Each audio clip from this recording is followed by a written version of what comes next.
प्रभु यीशु मसीह की जय हो। गत्समनी से गुलगुता तक 40 दिन 40 विषय।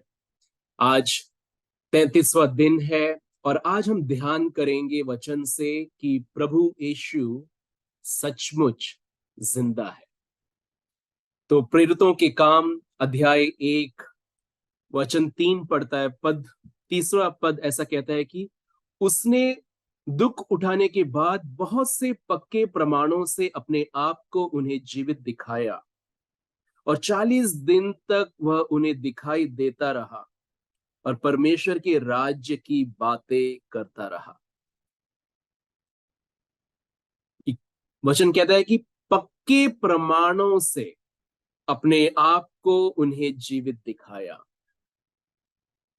ये पुनरुत्थान के बाद में प्रभु यीशु मसीह अपने चेलों के साथ, अपने दोस्तों के साथ, जो लोग उस पे विश्वास करते थे, उनके पास प्रकट हुए और उनको पक्के प्रमाणों से उनके अंदर विश्वास लाने के लिए कि मैं सचमुच जिंदा हूं, सचमुच जीवित हूं, यह दिखाने के लिए उन्होंने पक्के प्रमाणों से उनके साथ उनको शिक्षा दी और 40 दिन तक वह उन्हें दिखाई देता रहा और परमेश्वर के राज्य की बातें करता रहा। तो इससे हमें दो चीजें बहुत व्यक्त रूप से दिखाई दे रहा है कि हमें परमेश्वर के राज्य में रहना है तो परमेश्वर के राज्य के बारे में समझना है। तो यह प्रभु के लिए बहुत महत्वपूर्ण था। और दूसरा यह है कि प्रभु यीशु सचमुच जीवित है और वो चाहते हैं कि जो भी इसके बारे में सुने, उनके बारे में सुने, उनके मन के अंदर एक ढाढ़स हो, मन के अंदर एक विश्वास हो कि सचमुच जो वचन के ऊपर मैं विश्वास करता हूं, जो जीवन में समर्पण कर रहा हूं इस प्रभु यीशु का को फॉलो करने के लिए, ये सचमुच व्यर्थ नहीं है, ये सचमुच सच्चा है।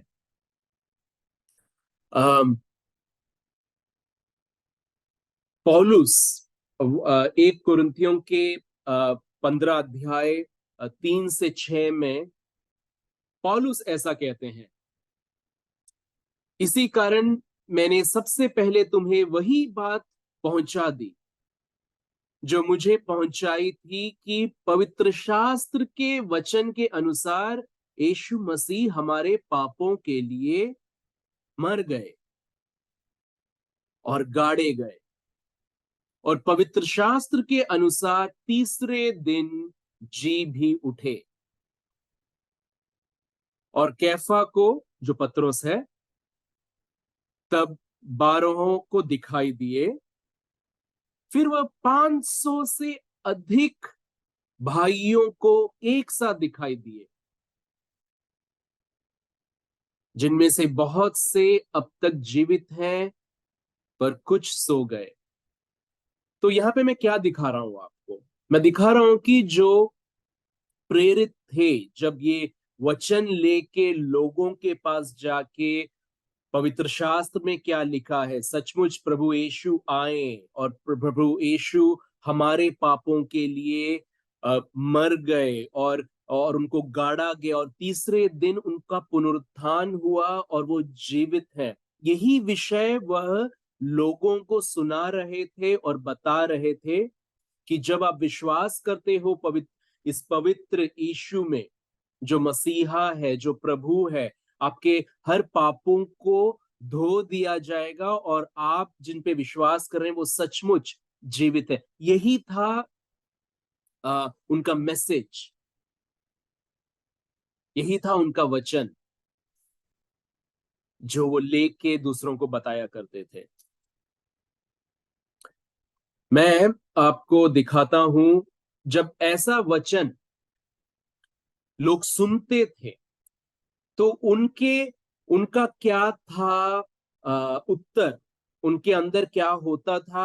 और जब ये सुनते थे तो उसके बाद क्या करना है, इसके बारे में प्रेरित क्या बोलते थे। तो इसके लिए हम जाएंगे अगेन प्रेरितों के दूसरे अध्याय और 37 और 38 में हम पढ़ेंगे। तब सुनने वालों के हृदय छिद गए और वे पतरस और शेष प्रेरितों से पूछने लगे, हे भाइयों, हम क्या करें? पतरस ने उनसे कहा, मन फिराओ। हम क्या हम क्या करें? तो मन फिराओ और तुम में से हर एक अपने अपने पापों की क्षमा के लिए यीशु मसीह के नाम से बपतिस्मा ले, तो तुम पवित्र आत्मा का दान पाओगे। तो तुरंत जब लोग पूछते हैं कि ठीक है, यीशु मसीह आए, यीशु मसीह पूरी दुनिया में हर एक मनुष्य के उनके पापों के लिए बलिदान हुए, उन्होंने अपना रक्त बहाया और वो गाड़े गए और वो सचमुच में उनका पुनरुत्थान हुआ और वो जीवित है। तो वो प्रभु है। अगर ये सच है,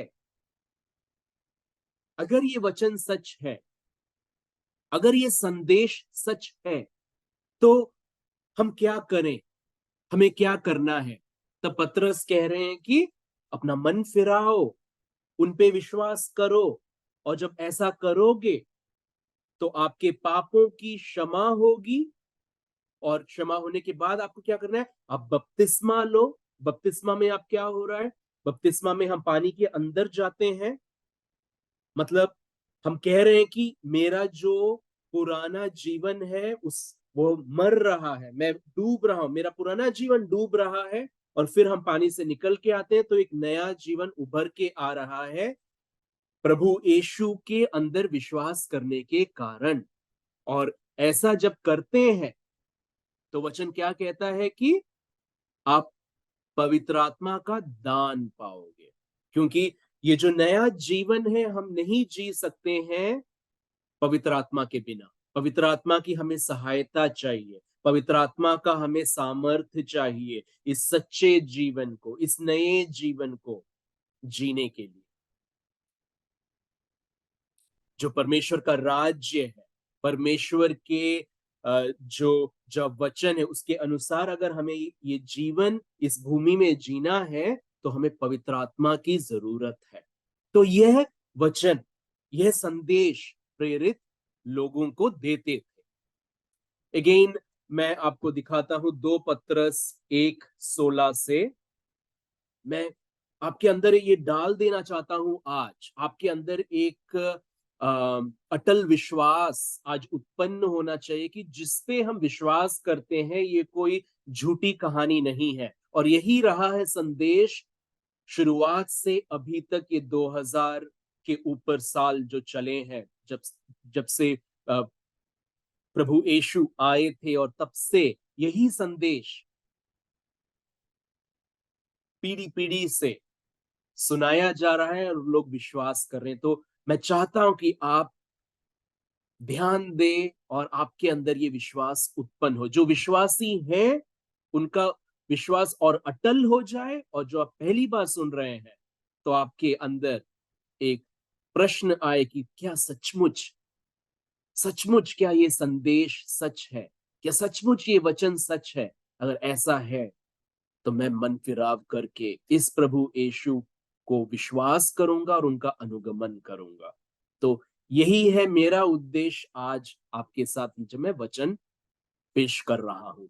तो 2 पतरस की 1:16 में कहते हैं कि क्योंकि जब हमने तुम्हें अपने प्रभु यीशु मसीह के सामर्थ्य का और आगमन का समाचार दिया था तो वह चतुराई से गढ़ी हुई कहानियों का अनुकरण नहीं था, वरन हमने आप ही उसके प्रताप को देखा था।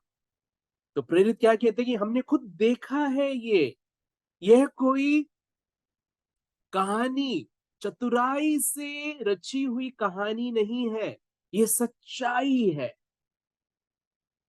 20वां पद कहता है कि पर पहले यह जान लो कि पवित्र शास्त्र की कोई भी भविष्यवाणी किसी के अपने ही विचारधारा के आधार पर पूर्ण नहीं होती, क्योंकि कोई भी भविष्यवाणी मनुष्य की इच्छा से कभी नहीं हुई, पर भक्त जन पवित्र आत्मा के द्वारा उभारे जाकर परमेश्वर की ओर से बोलते थे।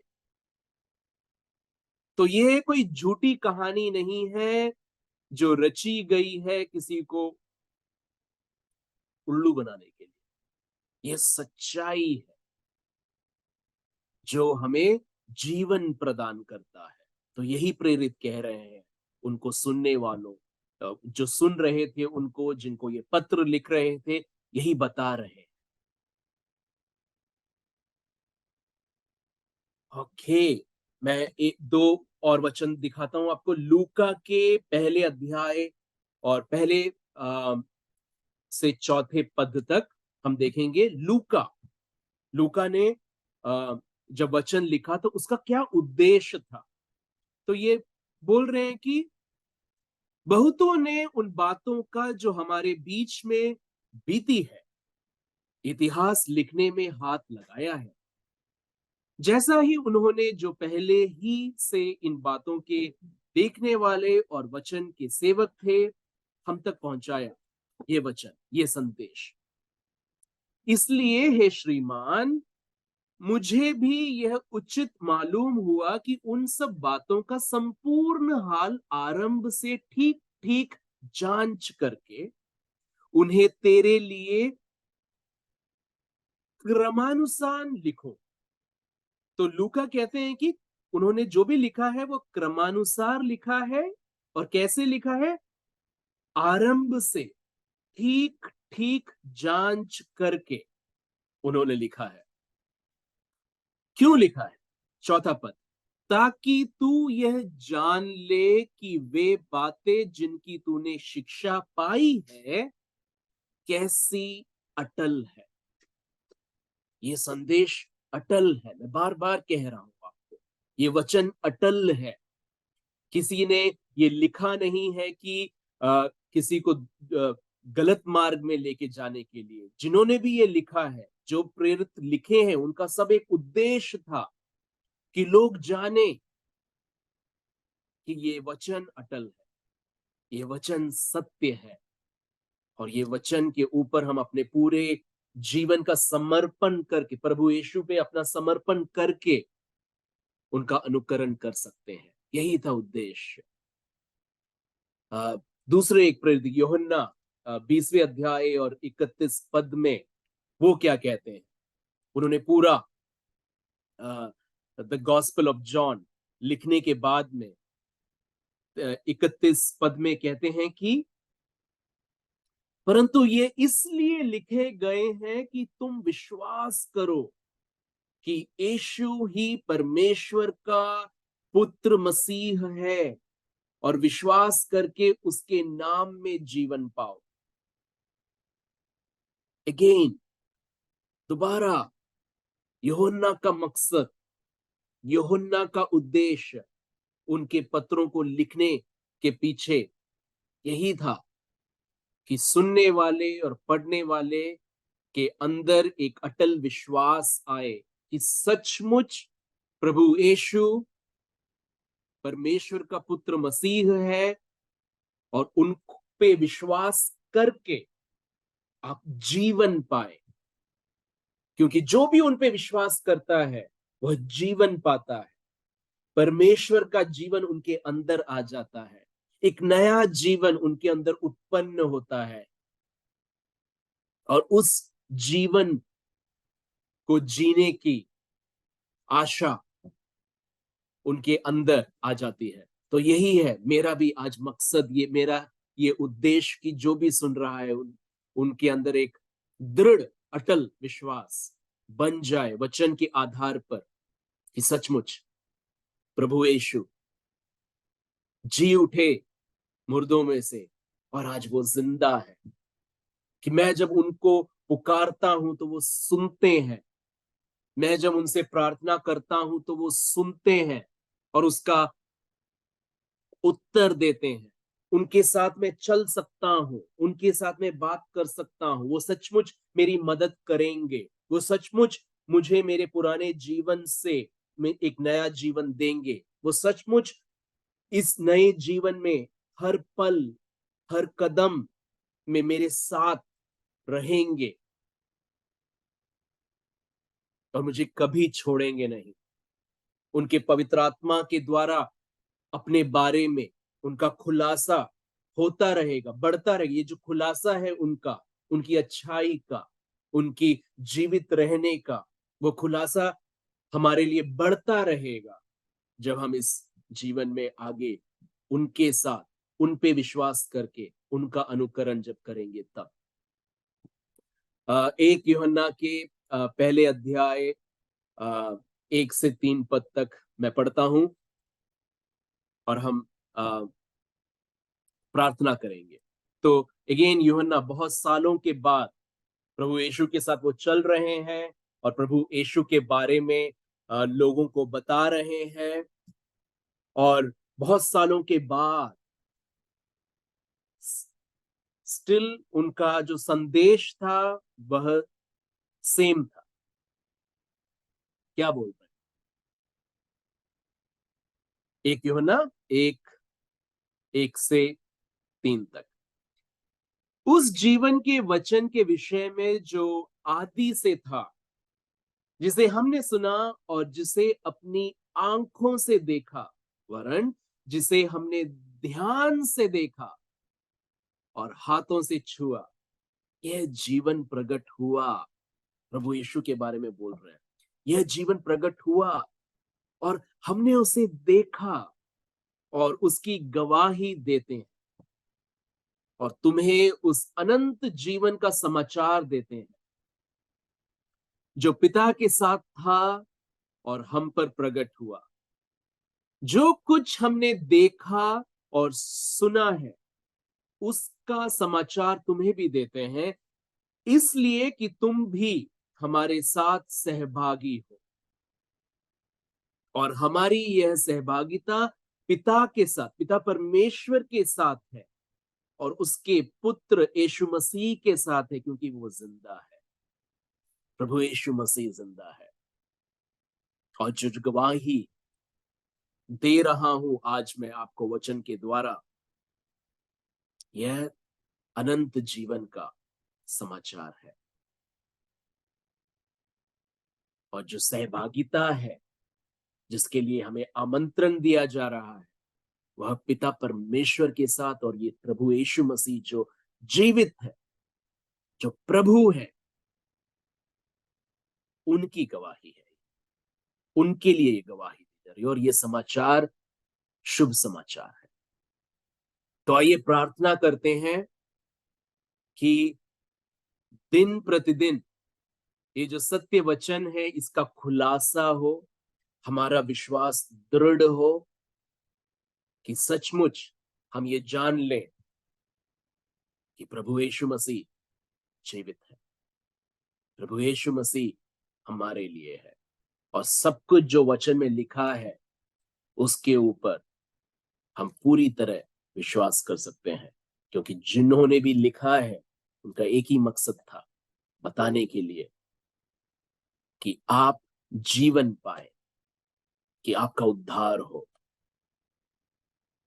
चलिए प्रार्थना करते हैं। प्रभु यीशु, मैं प्रार्थना करता हूं हर एक भाई बहन जो सुन रहे हैं इस संदेश को, उनके लिए प्रार्थना करता हूं। जो विश्वास करते हैं आप पे, मैं प्रार्थना करता हूं कि उनका विश्वास अटल बन जाए। और अगर कोई भाई बहन पहली बार सुन रहा है तो मैं प्रार्थना करता हूं प्रभु, ये सत्य वचन कि सचमुच आपने अपने शरीर में उनके सारे पापों को, उनके सारे रोगों को, उनके सारे शापों को आपने अपने ही देह में लेके आप क्रूस पे चढ़े और आपने अपना लहू बहाया उनके पापों को धोने के लिए। तो आज अगर कोई भी सुन रहा है, आप उनसे कह रहे हैं कि मैंने, मेरी बेटी, मेरे बेटे तेरे लिए अपना लहू बहाया और तेरे लिए कोड़े खाए, पीड़ा से मैं गया और क्रूस पे चढ़ा और मर गया, ताकि तू ना मरे, ताकि तू शापों से अपना जीवन ना बिताए, ताकि तू पीड़ा में और रोगों के बीच में अपने जीवन को ना बिताए, ताकि तू अपने पापों में ना डूबा रहे। परंतु मैं तीसरे दिन मुर्दों में से जी उठा और आज भी जीवित हूं, और आज भी आमंत्रण दे रहा हूं कि अगर अपना दिल खोल के मुझे अपने दिल में, अपने जीवन में स्वीकारोगे, तो एक नया जीवन मैं प्रदान करने के लिए अभी तैयार हूं। मेरी पवित्र आत्मा से भरने के लिए अभी तैयार हूं। तो हे भाई, हे बहन, मैं आपसे पूछता हूं कि आप अपना हृदय खोल के प्रभु यीशु को स्वीकारें, क्योंकि वो सचमुच जीवित है। अगर आप स्वीकार रहे हैं तो मैं आपके लिए प्रार्थना करना चाहता हूं। मेरे साथ आप रिपीट कीजिए, मेरे साथ ये बोलिए, हे प्रभु, मैं विश्वास करता हूं कि सचमुच आप जीवित हो, आप प्रभु है यीशु। मैं विश्वास करता हूं कि मेरे सारे पाप आप अभी क्षमा कर रहे हैं, और मैं आपको धन्यवाद देता हूं कि आप मुझे एक नया जीवन दे रहे हैं। मैं स्वीकारता हूं आपकी पवित्र आत्मा को, मैं स्वीकारता हूं आपको अपने जीवन में। धन्यवाद प्रभु यीशु, मेरे पापों को पूरी तरह से अपने रक्त से हटाने के लिए, मेरे पापों को धोने के लिए आपके पवित्र आत्मा से मुझे भरने के लिए मैं आपको धन्यवाद देता हूं। मुझे शक्ति दें, मुझे सामर्थ्य दें, मुझे सहायता करें इस नए जीवन को जीने के लिए। प्रभु, मैं अपने आप को आपके हाथों में समर्पण करता हूं, समर्पण करता हूं, समर्पण करती हूं। भाई बहन, अगर आप दिल से, अपने मन से अगर ये प्रार्थना किए हैं और प्रभु यीशु को स्वीकार रहे हैं, तो मैं कहना चाहता हूं कि आज से आप एक नए जीवन का आरंभ कर रहे हैं, और जो भी आपके जीवन में प्रॉब्लम्स हैं, वो सब कुछ प्रभु यीशु खुद आपके प्रभु होने के कारण हटाएंगे और आपको प्रतिदिन सहायता करेंगे इस नए जीवन को जीने के लिए। तो बधाई हो जो आपने ये जो कदम लेके विश्वास के साथ विश्वास प्रभु यीशु पे विश्वास करके उनको प्रभु के तौर पे स्वीकार रहे हैं आप, तो बधाई हो। सचमुच वो प्रभु है, सचमुच हमारा रक्षक है। उसका मन हमारी रक्षा, हर तरह से हमारी रक्षा करने की है। तो रक्षा के इस जीवन में यीशु मसीह की प्रभुता को स्वीकार करने के लिए और इस नए जीवन को जीने के लिए मैं प्रार्थना करता हूं कि पवित्र आत्मा आपको हमेशा सहायता करते रहे। धन्यवाद ये वचन सुनने के लिए। और जो भाई बहन ऑलरेडी विश्वासी हैं, मैं विश्वास करता हूं कि इन वचनों के द्वारा आपका विश्वास बस अटल हो रहा है कि मैं ये जीवन जो जी रहा हूं प्रभु यीशु के लिए जीता रहूंगा, जीता रहूंगी।